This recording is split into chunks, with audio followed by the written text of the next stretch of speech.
오늘 영상은 주식에 투자하시건 부동산에 투자하시건 비트코인에 투자하시건 심지어 투자하지 않고 어쩌다 경제 뉴스만 챙겨보시는 분들에게도 대박 도움이 되는 내용입니다. 영상을 끝까지 보시면 단 10초 만에 글로벌 경제 상황을 파악하는 방법을 아실 수 있게 됩니다. 자, 경제방앗간 시작합니다.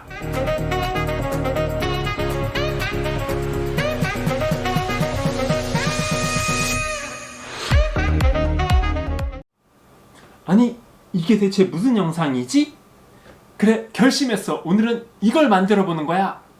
안녕하세요. 경제와 투자 지식을 알기 쉽게 빠드리는 경제방앗간입니다. 저의 감정선을 자극한 연기 잘 보셨나요? 사실 오늘 영상은 정말 우연한 기회에서 출발하게 되었는데요. 왜 우리 컴퓨터를 사용을 하다 보면 오래된 파일들 정리를 한 번씩 하잖아요. 저도 어제 노트북에 있는 파일들 정리를 했는데 완전 생뚱맞은 동영상 서너 개가 나오는 거예요. 이게 뭐지? 혹시 야동? 설레는 마음으로 클릭을 해봤죠. 그랬더니 엥?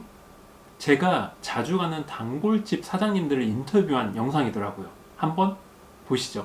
지금 코로나로 인해서 다들 힘든 시기인데 본인과 또 주변인들의 경제 상황, 주머니 사정이 좀 많이 좀 안 좋아졌다고 체감을 하시는지 궁금합니다. 로또라는 게 경제가 어려울수록 더 많이 팔린다고 하더라고요. 네. 3개월 전 대비 보면은 굉장히 좀 매출이 많이 올라갔거든요. 일반 직장인들 뿐만 아니라 자영업 하시는 분들도 로또를 좀 많이 구매하시는 편이에요. 네네네. 경제가 어렵다 네. 이렇게 좀 느끼고 있어요. 가장 경제적으로 좀 이거 진짜 너무 힘들다, 극심한 위기였던 때는 언제였다고 생각을 하시나요? 사회적 거리두기 2.5단계 이때가 가장 심하지 않았나. 그러면 혹시 지금 11월 현재 지금은 조금씩 8월 이후에 좀 나아지고 있다고 생각을 하시는 건가요? 확진자 수도 지금은 이제 많아봐야 이제 100명대 나오고 거의 네. 이제 두 자릿수 나오고 있으니까 좀 나아지지 않았나. 2008년도 그 금융위기, 서브프라임 막 나오고 막 리먼 은행 막 망하고 막 그때 난리도 아니었거든요.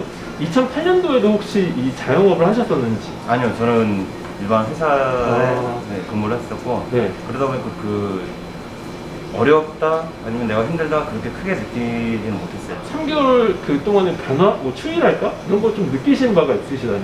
일단 뭐 시간대별로 보면은 오픈을 저희가 이제 10시 정도에 오픈하는데 네. 오전 시간에는 조금 이제 중장년층 이제 많이 좀 방문을 해주시고 네.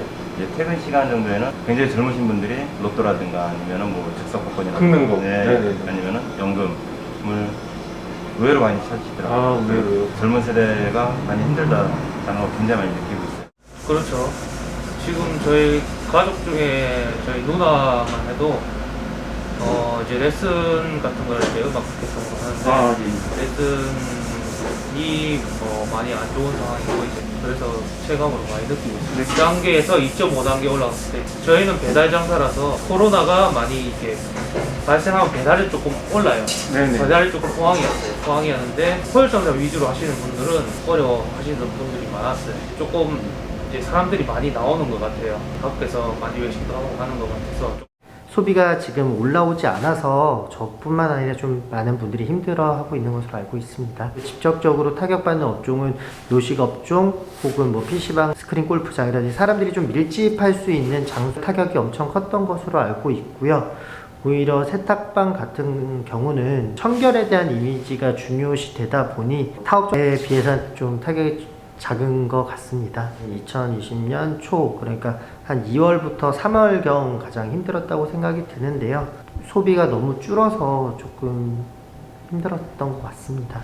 2008년도에 저는 군인이었습니다. 경제적으로, 실제적으로 제가 피해를 입거나 경험을 해본 적은 없는데요. 그때보다는 지금이 조금 더 힘든 시기를 겪고 있지 않나라고 생각을 합니다. 리먼 브라더스 사태 같은 경우는 어떻게 보면 금융권에서 좀 벌어졌던 일들이었고 미국과 우리나라의 그 금융연계 상품이라든지 부동산 상품에 대해서는 국민들의 인식이나 혹은 정말 활용하는 부분에 대해서는 많은 차이가 있었기 때문에 일부 사업하시는 분들 혹은 정말 자영업 하시는 분들한테 그렇게 큰 피해는 없었던 것으로 알고 있거든요. 그런데 지금 같은 경우는 우리가 극복할 수 없는 상황에 처했기 때문에 조금 더 힘든 시기를 보내는 것 같습니다. 역시 야동이 아니었어. 참고로 지금 보신 영상들은 모두 작년 11월에 찍은 겁니다. 그렇다면 제가 왜 단골 가게 사장님들한테 이런 질문을 던졌을까? 그냥 궁금했기 때문입니다. 언론에서는 코로나 때문에 다들 살기 힘들어졌다고 아우성치는데 실물 경기의 바로미터라고 할 수 있는 자영업자들의 상황도 진짜 그런지 궁금했다는 말이죠. 코로나가 처음 발생한 게 작년 2월이었죠. 그때부터 지금까지 온 국민이 경제적으로 힘들었다는 건 누구나 다 인정하는 사실입니다. 하지만 시기적으로 봤을 때 1년 6개월 내내 똑같이 어려웠냐 하면 그건 또 아닐 겁니다. 영업시간과 모임인원 제한 조치가 조여졌다가 풀어졌다가 조여졌다가 풀어졌다 하면서 자영업자들이 느끼는 경제적 고통도 어떤 때는 견딜만 했고 어떤 때는 또 헬게이트를 찍었을 거예요. 흥미로운 점은 인터뷰해 주신 사장님들의 답변이 미묘하게 달랐다는 겁니다. 경제적으로 언제 가장 힘들었냐는 질문에 다른 답을 해주신 것뿐만 아니라 속한 업종에 따라서도 고통의 크기가 다르다는 느낌을 받았어요. 코로나로 다들 힘들다고 하지만 서민들에게 대박의 꿈을 파는 복권방 사장님께서는 큰 타격이 없다고 하셨잖아요. 그런데 말입니다. 저의 의문은 바로 여기서부터 시작이 됐습니다. 코로나로 인해서 누구는 타격을 입었다고 하고 누구는 괜찮다고 하는데 대체 누구 말이 맞는 것일까? 또 누구는 코로나 경제 위기가 그대로라고 하고 또 누구는 조금 나아지고 있다고 하는데 대체 누구 말이 맞는 것일까요? 만약 똑같은 질문을 여러분에게 던진다면 뭐라고 하시겠습니까? 물론 이 질문에 정답은 없을 겁니다. 현재 경제 상황이 얼마나 어렵고 심각한지를 알려주는 직관적인 지표가 있다면 상당히 유용하지 않을까요? 직관적인 지표가 필요한 이유는 하나 더 있습니다. 인터뷰 영상에서 제가 공통적으로 던졌던 질문이 있죠. 지금과 2008년 리먼 브러더스 위기를 비교하면 언제가 더 어려웠는지 물었던 거예요. 언론에서 최소 20년 이상 장사하신 사장님들 인터뷰하는 걸 보셨을 거예요. 요즘 경기 어떠냐고 물어봤더니 다들 하시는 얘기가 이번 코로나 위기만큼 힘든 적이 없었다라는 거예요. 그런데 제 생각에는 2008년도에도 엄청나게 힘들었었거든요. 최소 30대 후반 이상이신 분들은 2008년부터 2009년까지 글로벌 경제가 완전 헬이었다는 걸 기억하실 겁니다. 30대 후반보다 어린 분들은 한번 검색해 보세요. 당시에 미국 부동산 버블이 막 터졌어요. 그래서 굴지의 금융회사였던 리먼 브러더스, 메릴 린치, AIG가 파산을 했고요. 그 여파로 글로벌 경제 그리고 주식시장이 완전 개박살이 났습니다. 우리나라 경제도 당연히 어려워져서 취업도 안 되고 장사도 안 되고 망한 회사들이 속출했습니다. 부동산 가격도 물론 떨어졌고요. 결국 과거 경제 위기와 현재 코로나 경제 위기를 비교해 볼 수 있는 지표가 있다면 우리가 맞닥뜨린 고통의 크기를 객관적으로 가늠해 볼 수 있지 않을까요? 오늘 영상은 바로 여기서 시작된 겁니다. 자, 그럼 글로벌 경제 상황을 쉽게 파악할 수 있는 지표로 어떤 걸 사용하는지가 중요하겠죠. 가장 먼저 이제 떠오르는 게 GDP일 겁니다.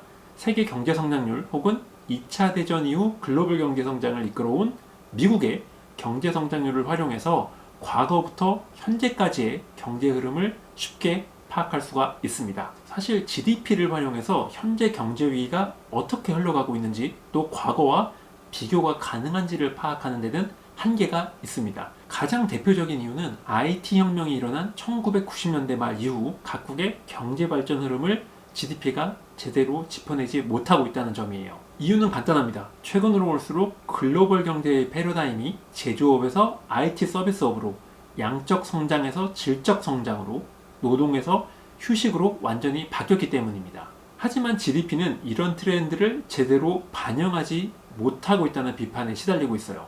이런 이유로 세계 주요국들은 경제성장의 대표 지표로 GDP 대신에 다른 지표를 개발하려고 노력 중입니다.